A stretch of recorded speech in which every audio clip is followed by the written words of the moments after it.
Friends, welcome back to Mazhathulli creations. ഈ channel നിങ്ങൾ ആദ്യമായിട്ടാണ് കാണുന്നതെങ്കിൽ സബ്സ്ക്രൈബ് ചെയ്യാൻ മറക്കല്ലേ. രാത്രി അവന്തിക ഒറ്റയ്ക്ക് മാറി നിന്ന് ഫോൺ വിളിക്കുന്നത് നന്ദൻ കാണുന്നുണ്ട്. നന്ദൻ ഇതിന്റെ പേരിൽ അവന്തികയെ ചോദ്യം ചെയ്യുന്നു. അവന്തികയ്ക്ക് എന്തും മറുപടി പറയണമെന്ന് അറിയാതെ നിൽക്കുകയാണ്.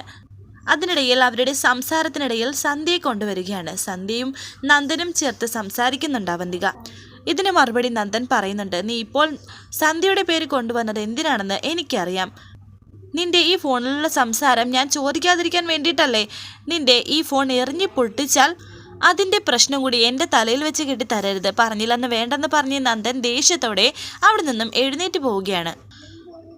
ദേഷ്യത്തോടെ നന്ദൻ പോയ സമയം അതുപോലെ തന്നെ ദേഷ്യത്തോടെ അവന്തികയും അവിടെ ഇരിക്കുന്നു.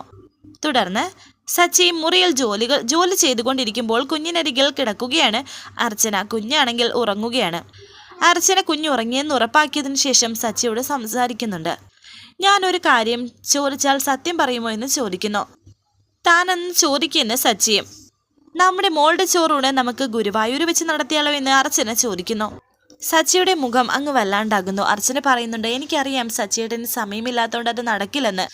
ഞാൻ വെറുതെ പറഞ്ഞു എന്നേ ഉള്ളൂ. സച്ചിയേട്ടൻ ഇനി അതിനെക്കുറിച്ച് കൂടുതൽ ആലോചിക്കണ്ട.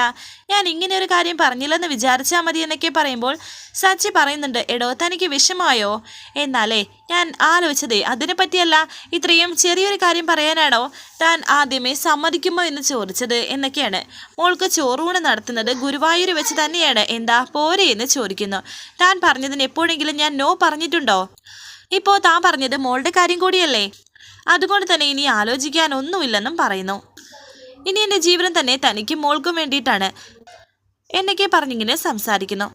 നമ്മൾ ജീവിക്കേണ്ടത് ഇവൾക്ക് വേണ്ടിയാണ് സച്ചിയേട്ടാ എന്ന് അർച്ചന പറയുമ്പോൾ പെട്ടെന്ന് തന്നെ അർച്ചന ഒരു കാര്യം ആലോചിക്കുന്നു. അന്ന് ശിവരാമൻ്റെ കയ്യിൽ നിന്നും ഹോസ്പിറ്റലിൽ വെച്ച് ആ കുഞ്ഞിനെ എടുത്ത കാര്യം, ഓരോ നിമിഷവും ശിവരാമൻ്റെ വീട്ടിൽ കുഞ്ഞിനെ കാണാനെത്തിയ കാര്യം, പിന്നെ കുഞ്ഞിനെ തനിക്ക് തൻ്റേതായി മാത്രം കിട്ടിയ ആ ഒരു സംഭവം ഓർക്കുന്നു. താൻ എന്താ ആലോചിക്കുന്നത് എന്ന് സച്ചി ചോദിക്കുമ്പോൾ മോളെക്കുറിച്ചാണ്. ഒന്നും അറിയാത്ത ഈ പ്രായത്തിൽ എന്തെല്ലാം അനുഭവിച്ചു എന്ന് അർച്ചന പറയുമ്പോൾ സച്ചി പറയുന്നുണ്ട്, തൻ്റെ കയ്യിൽ കിട്ടിയതോടെ കുഞ്ഞിൻ്റെ ഭാഗ്യം തെളിഞ്ഞു. അത്രയ്ക്ക് സ്നേഹിക്കുന്ന ഒരു അമ്മയല്ലേ അവൾക്ക് കിട്ടിയിരിക്കുന്നത്. അമ്മമാരുടെ സ്നേഹം തന്നെ ഒരു ഭാഗ്യമാണ്. തൻ്റെ കാര്യത്തിൽ വരുമ്പോൾ അത് ഇരട്ടി ഭാഗ്യമായിരിക്കുമെന്ന് സച്ചി. ഭാഗ്യം എനിക്കല്ല സച്ചിയേട്ടാ, അതുകൊണ്ടല്ലേ എനിക്ക് ഇവളെ കിട്ടിയത്. മോളുടെ കാര്യത്തിൽ അമിതമായി സന്തോഷിക്കുന്നതിനോടൊപ്പം എനിക്ക് നല്ല പേടിയുണ്ട്. ഈ സന്തോഷം എന്നും കൂടെ ഉണ്ടാകണം. ഇത് നഷ്ടപ്പെടുത്തരുതേ എന്നാണ് എൻ്റെ പ്രാർത്ഥനയെന്ന് അർച്ചന. അതെങ്ങനെ നഷ്ടപ്പെടുത്താനാ എന്ന് സച്ചി ചോദിക്കുമ്പോൾ അർച്ചന പറയുന്നു, ഇതുപോലെ നമ്മൾ അമിതമായി സന്തോഷിച്ചിരിക്കുമ്പോൾ ഒരു ദിവസം ശിവരാമേട്ടൻ ഇങ്ങോട്ട് കയറി വന്നാൽ നമ്മൾ എന്ത് ചെയ്യുമെന്ന് ചോദിക്കുന്നു. മോളെ തിരിച്ചു വേണമെന്ന് ആവശ്യപ്പെട്ടാൽ അങ്ങനെ സംഭവിക്കുമോ എന്നെനിക്ക് നല്ല പേടിയുണ്ട് സച്ചിയേട്ടാ എന്നൊക്കെ അർച്ചന പറയുമ്പോൾ സച്ചി പറയുന്നുണ്ട്, അയാൾ ഇനി വരാനൊന്നും പോകുന്നില്ലടോ. ഈ കുഞ്ഞിനെ വേണ്ടാത്തോണ്ടല്ലേ തെരുവിൽ ഉപേക്ഷിച്ചു പോയത്. മോളിപ്പോൾ നമ്മുടെ കയ്യിലാണെന്ന് അയാൾക്ക് അറിയില്ലല്ലോ. അതുകൊണ്ട് ആ ഭയം താനങ്ങ് മറന്നേക്കെന്ന് പറയുന്നു.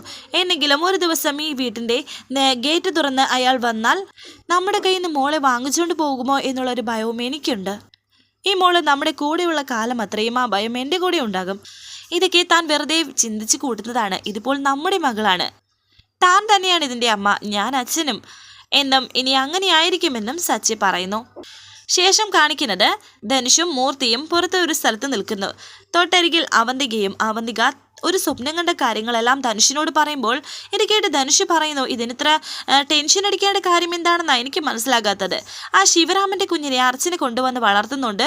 നിനക്ക് എന്ത് നഷ്ടമാണ്? അതാ എനിക്ക് മനസ്സിലാകാത്തത്. ആ കുഞ്ഞെങ്ങനെ അവന്തികയ്ക്ക് ഭീഷണിയാകുന്നത് എന്ന് മൂർത്തിയും ചോദിക്കുന്നു. സത്യം എന്താണെന്ന് ഇവരോട് പറയാൻ പറ്റില്ലല്ലോ. ധനുഷും സ്നേഹിയും തമ്മിലുള്ള ഇപ്പോഴത്തെ ഇരിപ്പ് വശം വെച്ച് അതിരുടെ കുഞ്ഞാണെന്ന് ധനുഷ് അറിഞ്ഞാൽ ഇവൻ ഇത് അവളോട് പറയില്ലെന്ന് എന്താണ് ഉറപ്പ്? അതോടെ ഞാൻ ഇതുവരെ ചെയ്തതെല്ലാം വെറുതെയാകും. ധനുഷ് വീണ്ടും ചോദിക്കുന്നു, അതോ ഈ കുഞ്ഞിൻ്റെ കാര്യത്തിൽ മറ്റെന്തെങ്കിലും രഹസ്യമുണ്ടോ എന്ന്. എന്ത് രഹസ്യം? ഒന്നുമില്ലെന്ന് അവന്തിക പറയുന്നു. പിന്നെന്തിനാ ആ കുഞ്ഞിനെ ഇല്ലാണ്ടാക്കുന്നത് എന്ന് ധനുഷ്. അതിന് കാരണമുണ്ട്. ആ കുഞ്ഞ് വന്നതോടെ എൻ്റെ എല്ലാ സമാധാനവും പോയി. അർച്ചനയ്ക്ക് ഇപ്പോൾ പുതിയൊരു ഊർജം കിട്ടിയതുപോലെയാണ്. നെല്ലിശ്ശേരിയിൽ അവൾക്കാണിപ്പോൾ എന്നെക്കാൾ സ്ഥാനം. അത് എനിക്ക് സഹിക്കാൻ കഴിയുന്നില്ലെന്ന് അവന്തിക പറയുമ്പോൾ ധനുഷ് പറയുന്നുണ്ട്, അത് പണ്ടും അങ്ങനെയായിരുന്നല്ലോ എന്ന്. ധനുഷ്, നീ എന്നെ ദേഷ്യം പിടിപ്പിക്കരുത്. നെല്ലിശ്ശേരിയിലെ മൂത്ത മരുമകൾ ഞാനാണ്. അവിടെ ആദ്യം പിച്ച വെച്ച് നടക്കേണ്ടത് എൻ്റെ കുഞ്ഞല്ലേ.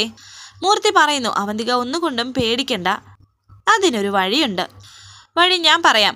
ആ കുഞ്ഞിനെ ഉപേക്ഷിച്ച് നാട് വിട്ടുപോയ ശിവരാമനെ കണ്ടുപിടിക്കണം. എന്നിട്ട് അയാളെ നെല്ലിശ്ശേരിയിലേക്ക് തിരിച്ചു കൊണ്ടുവരണം. എന്ന് ധനുഷ് പറയുമ്പോൾ മൂർത്തി പറയുന്നു, കറക്റ്റ് അതാണ് ഞാൻ ഉദ്ദേശിച്ചതെന്ന്. എന്നിട്ട് എന്ന് അവന്തിക ചോദിക്കുമ്പോൾ ധനുഷ് പറയുന്നു, ശിവരാമൻ തൻ്റെ കുഞ്ഞിനെ തിരിച്ചു വേണമെന്ന് ആവശ്യപ്പെടണം. എന്നാൽ സ്വപ്നത്തിൽ കണ്ട കാര്യം അവന്തിക ആലോചിച്ചിട്ട് പറയുന്നു, ഏയ് അത് പറ്റില്ല, അത് കൂടുതൽ പ്രശ്നമാകത്തേ ഉള്ളൂ. എൻ്റെ പ്രശ്നം അർച്ചനയുടെ കയ്യിൽ നിന്ന് ആ കുഞ്ഞിനെ അയാൾ തിരിച്ചു വാങ്ങിച്ചുകൊണ്ട് പോകുന്നതോടെ എല്ലാ പ്രശ്നവും തീരും. മൂർത്തി എത്രയും പെട്ടെന്ന് അയാളെ കണ്ടുപിടിക്കണമെന്ന് പറയുമ്പോൾ അവന്തിക ദേഷ്യത്തോടെ പറയുന്നു, അത് വേണ്ടെന്ന് പറഞ്ഞില്ലേ, അതിന് നീ ഇത്രയ്ക്ക് ദേഷ്യപ്പെടുന്നത് എന്തിനാണെന്നും ധനുഷ് ചോദിക്കുന്നു. സോറി, ഞാൻ ദേഷ്യപ്പെട്ടതല്ല, എൻ്റെ ടെൻഷൻ കൊണ്ട് പറഞ്ഞു പോയതാണെന്ന്. ഇനി ശിവരാമൻ്റെ പിന്നാലെ പോകണ്ട, അല്ലെങ്കിൽ തന്നെ അയാളെ എവിടെ പോയി തിരയാനാ? പകരം നീ എനിക്ക് ഞാൻ പറയുന്നത് ചെയ്ത് തന്നാ മതി. എന്താ നിനക്ക് പറ്റില്ല എന്ന് അവന്തിക ചോദിക്കുന്നു. എങ്കിൽ പറ, ഞാൻ എന്താണ് ചെയ്യേണ്ടത് എന്ന് ധനുഷ്. അതിനെ കൊല്ലണം. ആ കുഞ്ഞിന്റെ ശവം കണ്ട് അർച്ചന തലതലി കരയണം. അതെനിക്ക് കാണണമെന്ന് അവന്തിക. എങ്കിൽ കാത്തിരുന്നോ, അധികം താമസിയാതെ അത് സംഭവിച്ചിരിക്കും മൂർത്തി എന്ന് പറഞ്ഞ് ധനുഷ് മൂർത്തിയോട് കാര്യങ്ങൾ ഏൽപ്പിക്കുന്നു. മനസ്സിലായി, അതിനെ തീർക്കുന്ന കാര്യം ഞാൻ ഏറ്റു എന്ന് മൂർത്തി പറയുന്നു. ഇപ്പോൾ സന്തോഷമായില്ലേ എന്ന് അവന്തികയോട് ചോദിക്കുന്നുണ്ട് ധനുഷ്. മതി, എനിക്ക് നിന്റെ ഈ ഉറപ്പ് മതിയെന്ന് അവന്തിക. എങ്കിൽ ധൈര്യമായിട്ട് പോയിക്കോളൂ. ഇന്നേക്ക് 7 ദിവസം കഴിയുമ്പോൾ നീ ആഗ്രഹിക്കുന്നത് പോലെ അർച്ചനയുടെ കുഞ്ഞ് മരിച്ചിരിക്കുമെന്ന് ധനുഷ് അവന്തികയ്ക്ക് വാക്ക് കൊടുക്കുന്നു. അത് കേട്ട് സന്തോഷത്തോടെ അവന്തിക പോകുന്നു. ഹോ, രക്ഷപ്പെട്ടു, ഇനിയിപ്പോൾ ആ കുഞ്ഞിന്റെ കാര്യം അവൻ നോക്കിക്കോളുമെന്നും അവന്തിക വിചാരിക്കുന്നുണ്ട്. എന്നിട്ട് അവന്തിക കാറിലേക്ക് കയറി പോകുന്നു. അവന്തിക ഇപ്പോൾ നെല്ലിശ്ശേരിയിൽ എത്തിയിരിക്കുന്നു. ശേഷം കാണിക്കുന്നത് നെല്ലിശ്ശേരിയിലേക്ക് മറ്റൊരാൾ വരുന്നു. സേതു വിളിച്ചിട്ടാണ് അദ്ദേഹം അവിടെ വന്നിരിക്കുന്നത്. ഒരു വക്കീലായിരുന്നു. അവന്തിക മറിഞ്ഞു നിന്ന് അവരെ ശ്രദ്ധിക്കുന്നുണ്ട്. പീരമേട്ടിലെ തോട്ടവും മൂന്നാറിലെ ഫാം ഹൗസും അർച്ചനയുടെ കുഞ്ഞിൻ്റെ പേരിലേക്കും റിസോർട്ടും ചില പ്രോപ്പർട്ടീസും മാധുരിയുടെ കുഞ്ഞിൻ്റെ പേരിലേക്കുമാണ് ഡ്രാഫ്റ്റ് ചെയ്തിരിക്കുന്നത്. ഇനി ഇതിൽ നിന്ന് എന്തെങ്കിലും മാറ്റം വരുത്തണമെങ്കിൽ വായിച്ച് നോക്കിയിട്ട് മാറ്റം വരുത്താമെന്ന് വക്കീൽ പറയുന്നുണ്ട്. സച്ചിയും സന്ദീപും അവിടേക്ക് വന്നപ്പോൾ ആ ഒരു പേപ്പർ സച്ചിയും സന്ദീപിനെയും കാണിക്കുകയാണ്. നന്ദനും അവിടേക്ക് വന്നു. അത് നന്ദനെയും കാണിക്കുന്നുണ്ട് സേതു. എന്താണ് നിങ്ങളുടെ അഭിപ്രായം എന്ന് ചോദിക്കുമ്പോൾ നന്ദൻ പറയുന്നു, ഇതിലിപ്പോൾ പ്രത്യേകിച്ച് എന്ത് പറയാനാച്ച, അച്ഛൻ്റെ തീരുമാനത്തിൽ ഞങ്ങളാർക്കും ഒരു എതിർപ്പുമില്ല എന്ന് നന്ദൻ പറയുന്നു. ഇത്ര വേഗം ഇത് വേണമായിരുന്നു എന്നൊരു സംശയം മാത്രമേ ഉള്ളൂ എന്ന് സച്ചിയേട്ടൻ്റെ അഭിപ്രായമാണ് എനിക്കും. അവർ ചെറിയ കുട്ടികളല്ലേ എന്ന് സന്ദീപ്. അതിനെന്താ കുഴപ്പം?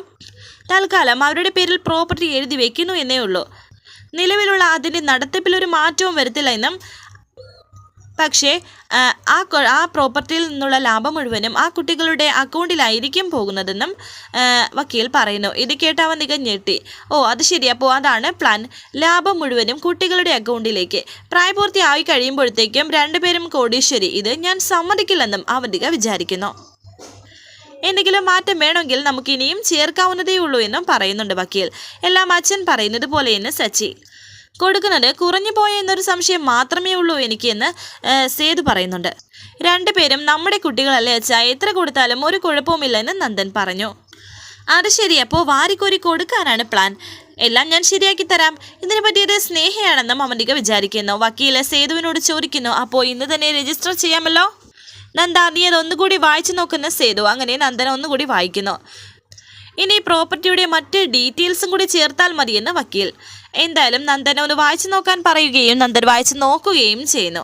ഇതേ സമയം അവന്തിക സ്നേഹയുടെ റൂമിലേക്ക് പോകുന്നു. ഈ സമയം സ്നേഹ ധനുഷിനോടൊപ്പം വീഡിയോ കോളിലൂടെ സംസാരിച്ചു കൊണ്ടിരിക്കുകയായിരുന്നു. ആ കുഞ്ഞിനെ പറ്റിയാണ് സംസാരം. പ്രസവിക്കാതെ ആ കുഞ്ഞിനൊരു അമ്മയെ കിട്ടി അല്ലേ? ദത്തെടുത്താലും ആ കുഞ്ഞിപ്പോൾ വളരുന്നത് നെല്ലിശ്ശേരിയിലാണ്, അത് മറക്കേണ്ടെന്ന് പറയുന്നു.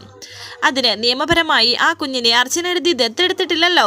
എവിടുന്ന കിട്ടിയ ഒരു കുഞ്ഞിനെ വളർത്താൻ വേണ്ടി അവരിങ്ങോട്ടേക്ക് കൊണ്ടുവന്നു. ഇത്ര കാലം അവർ വളർത്തുമെന്ന് നമുക്ക് കാത്തിരുന്ന് കാണാം എന്നെ സ്നേഹ പറയുമ്പോൾ ധനുഷ് ചോദിക്കുന്നുണ്ട്, സ്നേഹ കുഞ്ഞിനെ കണ്ടോ എന്ന്. സ്നേഹ പറയുന്നു, ഞാൻ അതിനെ നോക്കിയത് പോലുമില്ല. ഒരു ഡ്രൈവറിൻ്റെ കുഞ്ഞിനോട് എന്തിനാണ് സിമ്പതി കാണിക്കേണ്ടത്? അവന്തിക വന്നപ്പോൾ അവർ രണ്ടുപേരും സംസാരിച്ച് നിൽക്കുന്നതാണ് കാണുന്നത്. ഞാൻ പിന്നെ വിളിക്കാമെന്ന് പറഞ്ഞ സ്നേഹ പെട്ടെന്ന് ഫോൺ വെച്ചു. നീ ഇങ്ങനെ കൂട്ടുകാരോട് വീഡിയോ കോളിൽ സംസാരിച്ചുകൊണ്ട് ഇതിൽ അടച്ചിരുന്നോളൂ. പുറത്ത് നടക്കുന്നത് വല്ലതും അറിയുന്നുണ്ടോ എന്ന് അവന്തിക. അതിനിപ്പോൾ പുതുതായിട്ട് എന്താണ് അറിയാനുള്ളത് എന്ന് സ്നേഹ. നിന്റെ അച്ഛൻ അഡ്വക്കേറ്റിനെ വിളിച്ചു വരുത്തിയിരിക്കുന്നു. നീ അറിഞ്ഞില്ലേ? നെല്ലിശ്ശേരിയിലെ സ്വത്തിൻ്റെ വലിയൊരു പങ്ക് ആ ഡ്രൈവറിൻ്റെ കൊച്ചിൻ്റെ പേരിൽ എഴുതി കൊടുക്കാൻ പോവുകയാണ് നിന്റെ അച്ഛൻ. സംശയിക്കേണ്ട, അർച്ചനയുടെ വളർത്തുപുത്രിക്ക് നിന്റെ അച്ഛൻ്റെ വക സമ്മാനമെന്നും അവന്തിക പറയുമ്പോൾ അത് കേട്ട് സ്നേഹ ഞെട്ടി നിൽക്കുന്നു. ആദ്രയുടെ കുഞ്ഞിൻ്റെ പേരിൽ സ്വത്തുക്കൾ എഴുതി വെക്കുന്നത് മനസ്സിലാക്കാം. പക്ഷെ അർച്ചനയുടെ പുത്രിയുടെ പേരിൽ എന്തിനാണ് ഈ സ്വത്തുക്കൾ എഴുതി വെക്കുന്നത്? നാളെ ആ കൊച്ചിന് അവകാശവും പറഞ്ഞുകൊണ്ട് യഥാർത്ഥ ബന്ധുക്കൾ വരില്ലെന്ന് ആര് കണ്ടോ? ചിലപ്പോൾ കുട്ടിയെ മോഷ്ടിച്ചതിന്റെ പേരിൽ അവളെ അറസ്റ്റ് ചെയ്തുകൊണ്ട് പോകാൻ പോലീസായിരിക്കും വരുന്നത്. മൈനറായ കുട്ടിയുടെ പേരിൽ ഇപ്പോൾ ഈ സ്വത്തുക്കൾ എഴുതി വെച്ചാൽ അത് പിന്നെ ഈ ജന്മത്ത് തിരിച്ചു കിട്ടത്തില്ല. ഇത് കേട്ട് സ്നേഹ ചോദിക്കുന്നു, അച്ഛൻ അങ്ങനെ തീരുമാനിച്ചോ എന്ന്. അവന്തിക വീണ്ടും പറയുന്നു, അച്ഛൻ അവിടെ വക്കീൽ എഴുതിക്കൊണ്ട് വന്ന ഡ്രാഫ്റ്റ് അച്ഛനെ വായിച്ച് കേൾപ്പിക്കുന്നത് കേട്ടിട്ടാണ് ഞാൻ ഇങ്ങോട്ട് വന്നത്. നിനക്കെന്താ ഞാൻ പറഞ്ഞത് വിശ്വാസമില്ലേ? എങ്കിൽ പിന്നെ നീ പോയി നോക്ക്, അപ്പോൾ നിനക്ക് മനസ്സിലാകും അവിടെ നടക്കുന്ന ചതി എന്താണെന്ന്. ഇതൊക്കെ അർച്ചനയുടെ തന്ത്രമാണ്. അതിൽ നിന്റെ ഏട്ടന്മാരും വീണു എന്നും പറയുന്നു. ഏട്ടന്മാരും അതിനെ സമ്മതിച്ചോ എന്ന് സ്നേഹ ചോദിക്കുമ്പോൾ അവന്തിക പറയുന്നുണ്ട്, അവരും സമ്മതിച്ചു. നിന്റെ അച്ഛൻ്റെ തീരുമാനത്തിൽ അവർക്ക് എതിർപ്പില്ല എന്ന് 3 പേരും ഒരേ സ്വരത്തിൽ പറഞ്ഞു.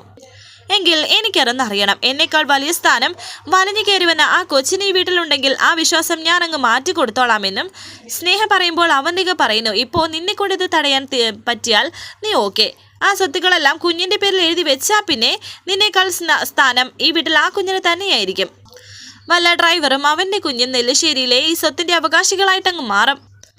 എല്ലാവരുടെയും അവകാശം ഞാൻ ശരിയാക്കി കൊടുക്കാമെന്ന് സ്നേഹ പറഞ്ഞിട്ട് അവിടെ നിന്ന് താഴേക്ക് പോകുന്നു. അതും ദേഷ്യത്തോടെ തന്നെ. സംഗതി ഏറ്റോ, ഇനിയെല്ലാം അവൾ നോക്കിക്കോളും എന്ന് അവന്തിക സന്തോഷത്തോടെ വിചാരിച്ച് നിൽക്കുന്നുണ്ട്. തുടർന്ന് താഴെ എത്തുകയാണ് സ്നേഹ. എന്തായിരുന്നു സ്നേഹ ചോദിക്കുന്നു.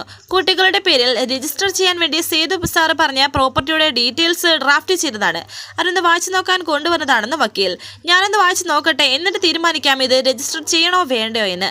അങ്ങനെ ഇപ്പോൾ അത് വായിച്ചു നോക്കുകയാണ് സ്നേഹ.